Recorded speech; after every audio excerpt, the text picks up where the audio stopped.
today we are launching a major campaign which will probably have us, well, tears of sadness and hopefully some tears of joy too. So bear with us. It's a tough discussion, but it's probably the most important thing you'll hear today.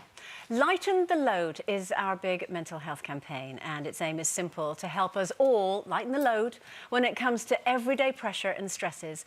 1 in 4 of us will have some sort of mental health issue in any 1 year. Now, this could be feeling overwhelmed or struggling to cope, perhaps caused by a relationship breakup, money worries, or a bereavement. And even if you're not affected, chances are that someone you know is. Now, we think that the starting point for a solution is really simple: to talk and break down the stigma.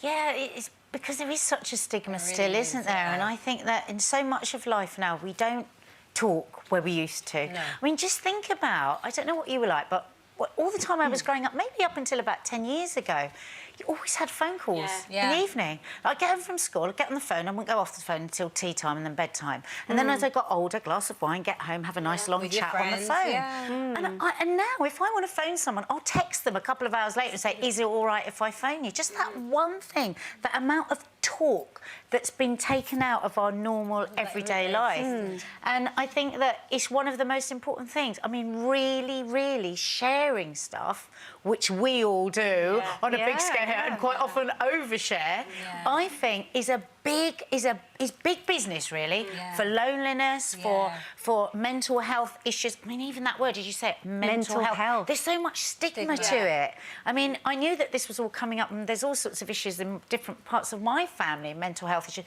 that they all say, oh, don't talk about it. Whatever you do, don't talk about it. And I think that I'm really excited about this because we're all going to we're all going to get this conversation going. They're not easy conversations to have, but I think sometimes if you can, you know, dust anything with a little bit of humour and a lightness of touch, you can actually talk about anything. Yeah, absolutely. And it's knowing as well, because obviously, I would say the majority of the letters I get in the problem page are either relationship-based or to do with depression or feeling lost. And having that thing, I've no one to talk to. And I always say, you know, have you tried? And it's like, well, no, because they wouldn't understand. Absolutely. And I think it is very difficult. I think you have to, when you are the person listening, you have to be very aware of things you should say and you shouldn't say, because when it's the mental... Well, the depression, I hate the word mental, actually. When it's the depression and that hopelessness feeling, there's no point in saying to somebody, but you've got everything. You know, you've got your kids, you've got your health, you've got your lovely house, you've got a job. They can't see that. And I think that's the hardest. Well, then they feel guilty. Exactly. And then they feel they have no right to feel the way they do. And sometimes, as a listener, sometimes you just have to listen and don't say, yeah, but you'll be all right, because, you know, it's just... Because that's the last thing that they want to hear.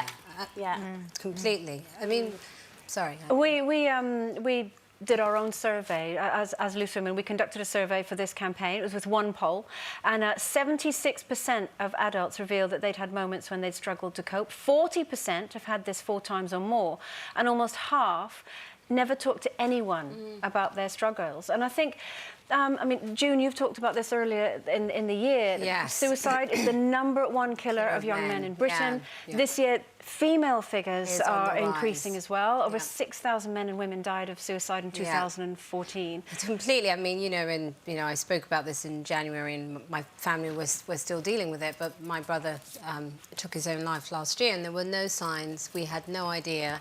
And I think for me, the reason why I'm so passionate about this campaign and why, you know, I'm going to put all my energy behind it, and I'm so glad that this show has launched it, is there are so many early interventions that can happen. And you know, everybody at some point feels a bit down, a bit hopeless, and it's really just being able to talk early on without it escalating to a point of no return or getting to a place where it's out of control.